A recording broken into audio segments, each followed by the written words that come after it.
नारी शक्ति, त्याग, धैर्य और पवित्रता की जीवंत मूर्ति माता जानकी। भाद्रपद मास की शुक्ल अष्टमी को मनाई जाने वाली जानकी अष्टमी माता सीता के प्राकट्य का पावन दिवस है। आज हम आपको सुनाएंगे जानकी अष्टमी व्रत की संपूर्ण कथा और महिमा। प्राचीन काल में मिथिला नगरी के राजा जनक धर्मप्रिय, तपस्वी और प्रजावत्सल शासक थे। उनके राज्य में एक बार भयंकर अकाल पड़ा। चारों ओर दुख, पीड़ा और चिंता का वातावरण था। प्रजा के कष्ट से व्यथित होकर राजा जनक ने स्वयं हल चलाने और यज्ञ भूमि की जुताई करने का संकल्प लिया। राजा ने सोचा, जब तक मैं स्वयं परिश्रम नहीं करूंगा, देव कृपा कैसे प्राप्त होगी। जैसे ही राजा जनक ने हल चलाया, धरती से अचानक तेज दिव्य प्रकाश प्रकट हुआ। धरती फट गई और उस प्रकाश से एक दिव्य कन्या प्रकट हुई। वो कन्या अत्यंत सुंदर, तेजस्विनी और शांत स्वरूप वाली थी। राजा जनक भावविभोर हो उठे। उन्होंने कहा, यह मेरी नहीं, धरती माता की पुत्री है। इसी कारण उस कन्या का नाम रखा गया सीता। राजा जनक और रानी सुनैना ने सीता को अपनी पुत्री के रूप में पाला। राजमहल में माता सीता का लालन पालन संस्कार, मर्यादा और धर्म के वातावरण में हुआ। बाल्यकाल से ही सीता करुणा, संयम और सेवा की प्रतिमूर्ति थी।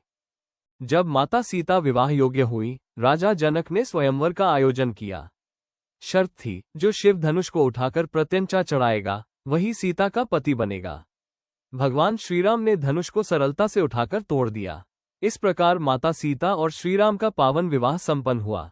विवाह के बाद भी माता सीता का जीवन सुखमय नहीं रहा। उन्होंने पति श्रीराम के साथ वनवास स्वीकार किया। वन में उन्होंने कष्ट, अभाव और कठिनाइयां झेली, लेकिन कभी धर्म और मर्यादा से विचलित नहीं हुई। रावण द्वारा हरण के बाद माता सीता को अग्नि परीक्षा देनी पड़ी। उन्होंने अग्नि में प्रवेश कर अपने पवित्र चरित्र को सिद्ध किया।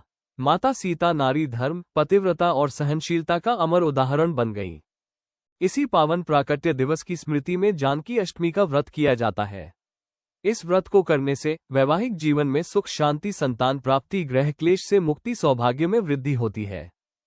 माता सीता हमें सिखाती हैं कि संकट कितना भी बड़ा हो, धैर्य और धर्म का मार्ग कभी नहीं छोड़ना चाहिए। जो भक्त श्रद्धा से जानकी अष्टमी का व्रत करता है, उस पर माता सीता की असीम कृपा सदैव बनी रहती है। जय जानकी माता, जय सिया राम। सीता अष्टमी मार्गशीर्ष मास की शुक्ल पक्ष की अष्टमी तिथि को मनाई जाती है। इस दिन माता सीता का प्राकट्य दिवस माना जाता है। सीता अष्टमी व्रत की महिमा माता सीता त्याग, धैर्य, पवित्रता और आदर्श नारीत्व की प्रतीक है। इस व्रत को करने से वैवाहिक जीवन में सुख शांति, पति पत्नी में प्रेम, संतान प्राप्ति, घर में सौभाग्य और समृद्धि आती है। सीता अष्टमी व्रत विधि: प्रातःकाल ब्रह्म मुहूर्त में स्नान करें, स्वच्छ वस्त्र धारण करें, व्रत का संकल्प लें। पूजन विधि: घर के मंदिर में माता सीता और भगवान राम की मूर्ति, चित्र स्थापित करें, गंगाजल से शुद्धिकरण करें, फूल, अक्षत, रोली, दीपक अर्पित करें, फल और मिष्ठान का भोग लगाएं। कथा वाचन: सीता अष्टमी व्रत कथा का श्रवण या वाचन करें। ओम श्री सीताय नमः मंत्र का जाप करें। व्रत नियम: निर्जल फलाहार व्रत रखा जा सकता है। शाम को आरती करें, अगले दिन पारण करें। सीता अष्टमी का विशेष मंत्र: ओम श्री सीताय नमः 108 बार जाप करें। व्रत का फल: दाम्पत्य जीवन में मधुरता, ग्रह क्लेश से मुक्ति, संतान सुख, सौभाग्य में वृद्धि।